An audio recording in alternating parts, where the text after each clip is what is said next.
Hey, everybody. Sean and Kelly here, Price and Price Group of Samson Properties. What are we talking about today? Today we're talking about, it's kind of piggybacking on our elephant in the room, Yes. the NAR settlement discussion. Woo, woo, woo, Ooh, woo. it's going to be so much fun. Okay, but I have something to say, of course. Yes. Just listen to us. Don't read the comment sections of 'Cause- like Facebook where everybody's spouting off and 'Cause we're the and all of experts. that. We are the Yeah. experts and we know when to hold them. Yes, right. So, what are we going to Sean talk about? at least knows how to edit out what I haven't known how to hold in. Woo! So, what are we going to talk about? First thing we're going to say is we don't really know what's going to happen, except for we know what has happened already, Yes. right? Yep. And we know the timeline of when it's going to be either like official or they're going to say, oh, no, Yep. not that. Yep. So the changes should be going into effect by mid-July. Mm-hmm. We don't know how this is going to play out logistically in the market. So we're going to talk about one part that we are certain about. Yes. And that part is the specific rule that all buyers must have a buyer-broker agreement with their agent before touring the first property. So gone are going to be the days of calling Zillow, hey, I want to see this property today at 1 o'clock, and an agent calls you and meets you at the property at 1 o'clock. Yeah. All agents are going to be required to have a buyer-broker agreement. So we're going to go into what the buyer-broker agreement is and what that actually means. And why it's a good thing. It is a right? good thing, and, yeah. Okay. Yeah, it's something that's been necessary. So, yeah. Okay, should I start or should you start? You take it. Oh, yes. Okay. All right. So first thing to understand is in Virginia specifically, by default, all agents technically represent the seller. So what that means is when even without the listing agreement. Even without the listing agreement. One agent or team yeah. will represent the seller according to the listing agreement. Yes, but all agents represent the seller's interest in that if if there's information maybe that is not public that buyers may not be aware of, we cannot disclose that information to that buyer because that would damage the seller's position.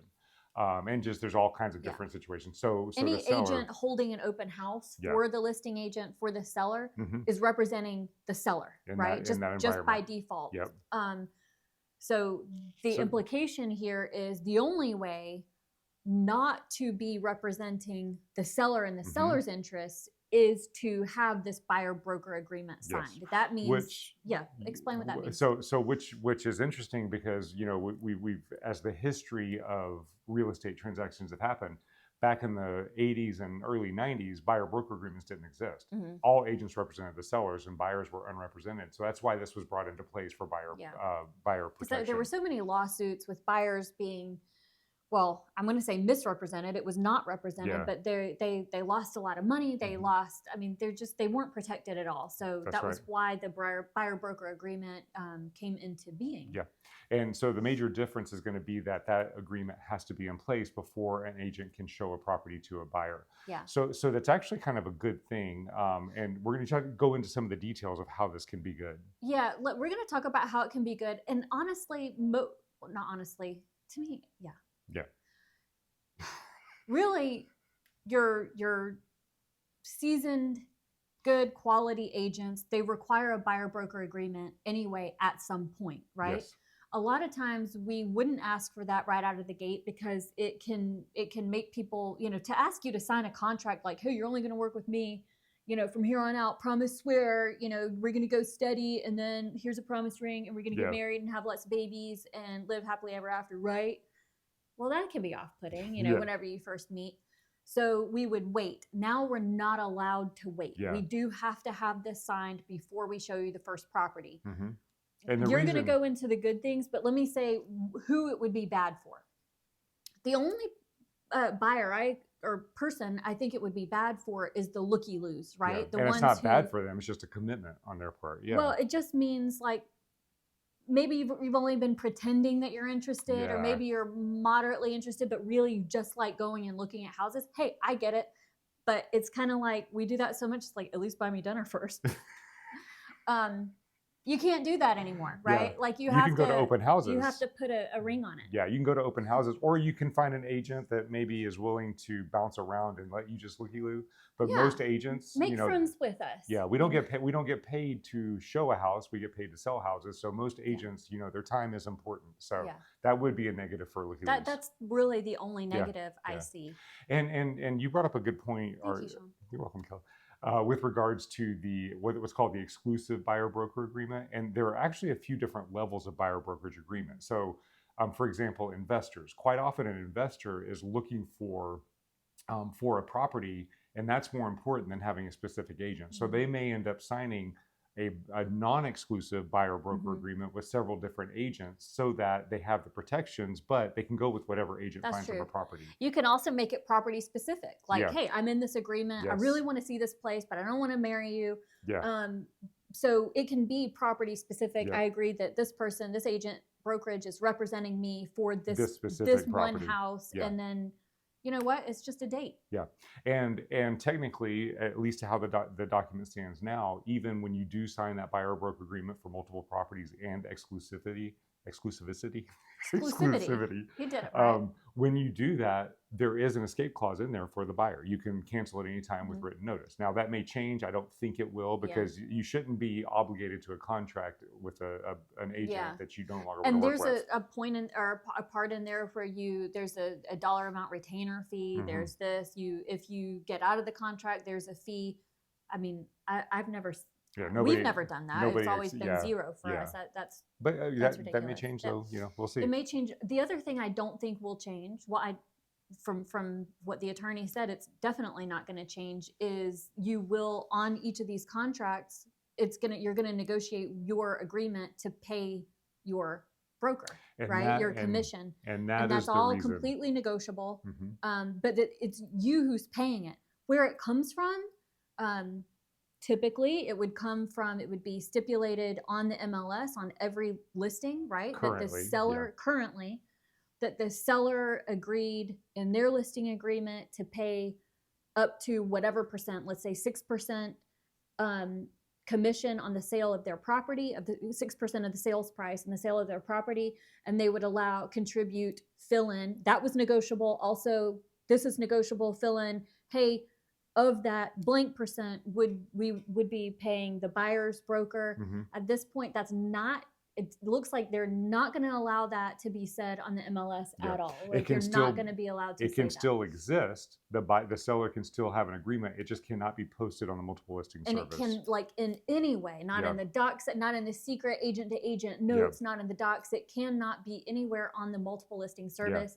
But it can, however, be negotiated like everything else on the phone, agent to agent, So it's going to be very important. And that's the main reason I think that they're requiring that this document be signed first, so that buyers go into any arrangement knowing what the fee is going to be. Because if you hire us, for example, and let's say we negotiate and we agree to a 2.5% commission that you're going to pay us of the sales price, then when we're going and looking at properties, that 2.5% goes around with us, but we're going to be negotiating on your behalf to find out what's the seller offering, even though it's not on the multiple listing service. What are they offering? We're going to put that into the offer. It's going to be a part of getting that covered by the seller. So the coverage likely will not change, but it's going to be very clear to you that you can negotiate your fees up front, and whatever the seller doesn't cover, you will be responsible for. So that's the part of this. Everything is negotiable. All agent fees and commissions are negotiable by you, the buyer, you, the seller, and your agents. Now, that doesn't mean that good representation is going to be gotten for nothing. Well, that's a good point. It's not going to be gotten for nothing, because a good agent not only shows you property, but a good agent is making phone calls on your behalf when you're not together. They're trying to find you off-market properties. Good agents are not going to commit to doing this work for you if you are not committed to them and it's not an agreed upon price. Yeah. So agents are still going to be worth their value, but they're going to have to earn the money. So that's going to be. And I just want to say, like, I'm not a big Facebook user. If you guys look at our social media, you'll know we're not like big social media people at all. But from what I understood from people who are, and the attorneys I was listening to, it was like this big board discussion yesterday. It lasted a very long time, and they kept admonishing agents, stay off the message board, stay out of the comment section. They're saying that some people are chicken littling, the sky is falling, and all of that. And the point was made several times. It's like, hey, if you can qualify a good agent by if they see this as good news. Yeah, right? because it's they're more interested, transparency, protecting their clients. Yes. Nothing for them will change outside of, hey, we've got to give you this broker agreement ahead of time. That's okay. I'll just give you the spiel and tell you why I'm amazing and worth it sooner rather than later. The ones who are really worried and up in arms, they're like, they're the ones that just go and open doors, and they don't know how to communicate value, or they may not offer value. So I like it. I think it's a good thing. There are a lot to work. I'm not happy with right now with the implications for VA buyers with how this is, but they're going to work that out. We'll get into all that, like how this works and like the logistics as we know more. It's just right now that's getting too far ahead. Sorry. No, I'm sorry, Sean. You messed up, Cal. But the point of this from a buyer's perspective is, number one, you're going to establish the financial arrangements up front. But number two, and more importantly, you're going to establish that fiduciary responsibility. So this document is not just about commission. That's like the smallest part. It's how many pages is this document? It's like 5 or 6 pages. I think it's up to 9. Yeah, and the commission is one paragraph in that. But this establishes your protections. It establishes the liability protection. It establishes what broker is representing you, who has a fiduciary responsibility on your behalf, who's protecting your interests, what they have to do for you, what your responsibilities are. It's going to make the process a lot more efficient. You know more going into it, and you have that partner, right? Yes. And no agent is going to not let you out of a contract if they're a good agent. Why would anyone want to work with someone who doesn't want to work with them? And right? it's in the agreement. It's like right now the language is there. Again, that could change, but right now it's there. I think it's a very, very good thing. Agreed. So if you have any questions about the changes of what we know so far, reach out to us or put it in the comments, and we're happy to answer that. I know this is kind of a hot topic. Yeah, as far as it's not worth freaking out over. It's going to be great. Yeah, and as far as the industry is concerned, nothing is certainly changing up until July. Yeah. But even then, we don't think that much of the mechanical aspect of the logistics is going to change. I do think a lot of the brokers are going to go ahead and tell their agents, hey, you need to go ahead and get this first, just to kind of get everybody. I know we're doing it. We're implementing it. So. Yep. That's right. Okay. Okay. I was going to say something. I'm really glad you started talking over me because I felt like it coming, and then they went blank. Its mind went blank.